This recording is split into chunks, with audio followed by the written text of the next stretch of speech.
Et si la stratégie actuelle de l'intelligence artificielle, enfin celle qui mise tout sur des modèles toujours plus gros, si c'était une erreur monumentale? Hmm, une impasse, carrément. C'est la question que pose une figure majeure du domaine en tout cas. L'industrie met le paquet sur plus de données, plus de calculs, en espérant voir émerger une super intelligence. Mais est-ce vraiment la bonne voie? C'est une question fondamentale. Aujourd'hui, justement, on va explorer un peu les idées de Yann LeCun. C'est un pionnier de l'IA, lauréat du prix Turing, et il est directeur scientifique IA chez Meta. Oui, une voix qui compte, c'est sûr. Et il conteste cette approche dominante-là, axée sur les grands modèles de langage, les fameux LLM type ChatGPT. D'accord. Alors, en nous basant sur ces interventions récentes, on va essayer de comprendre pourquoi il pense que les LLM sont fondamentalement limités. Et surtout, quelle est sa vision à nu, son alternative pour une IA vraiment intelligente. Ça promet d'être intéressant parce que c'est pas juste une petite divergence technique si je comprends bien. Non, non, c'est vraiment un choc de vision sur l'avenir de l'IA. Alors, entrons dans le vif du sujet. LeCun, il affirme qu'entraîner une IA uniquement sur du texte, ça ne peut pas suffire. C'est-à-dire? Il prend une image assez forte. Il dit que la quantité de texte qu'un gros LLM a pu lire, eh bien, ça correspond à ce qu'un enfant apprendrait, mais juste par la vision, en seulement 4 ans. Ah oui, quand même. La comparaison est parlante. Donc le langage seul, Voilà, le langage seul ne suffirait pas pour développer une intelligence complète. alors, décortiquons ça. Ce qui est fascinant ici, c'est que ça va vraiment à contre-courant. Des géants comme OpenAI, Google, ils parient des milliards sur l'idée qu'en augmentant la taille, la puissance des LLM, on finira par atteindre l'intelligence générale. Et il faut dire que les résultats sont bluffants, non? Ah oui, absolument. Résolution de problèmes, génération de code, même du raisonnement sur des situations nouvelles.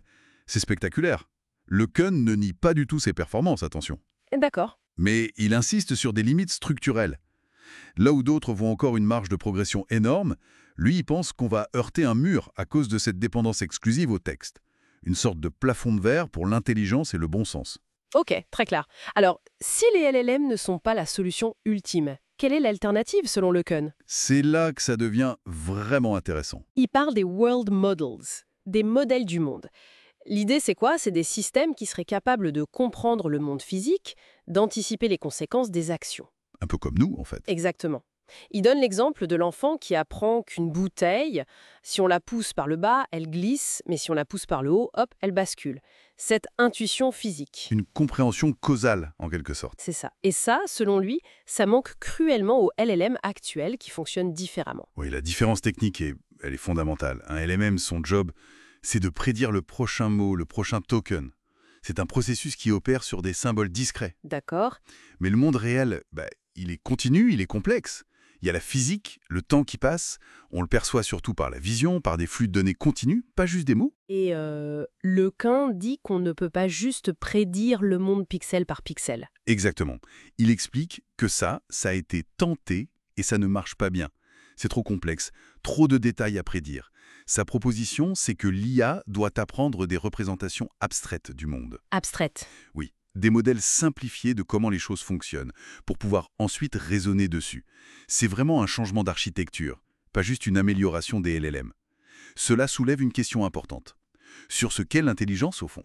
Donc, on a clairement deux voies qui s'opposent. D'un côté, l'industrie qui pousse les LLM toujours plus loin. En espérant que l'intelligence émerge de la complexité linguistique. Et de l'autre, LeCun qui plaide pour ces world models, des IA qui apprendraient le fonctionnement du monde réel. Alors, qu'est-ce que tout cela signifie? Mais ça touche au cœur de la définition de l'intelligence. Ça rappelle un peu ce que disait Judea Pearl. Ouais. La vraie intelligence, c'est pas juste trouver des corrélations statistiques dans les données, ce que les LLM font très bien. C'est quoi alors? C'est manipuler des représentations causales du monde, comprendre le pourquoi et le comment. Pour LeCun, l'intelligence, c'est surtout pouvoir prédire l'effet de nos actions. Anticiper. Voilà. Après, il faut être réaliste. Aujourd'hui, les world models, c'est encore très expérimental.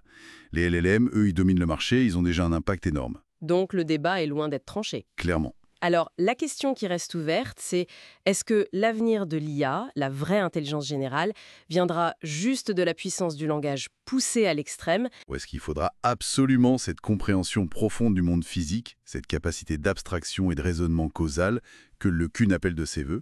ou peut-être une combinaison des deux approches, certains commencent à l'évoquer. C'est une possibilité, oui. Une sorte d'hybridation future.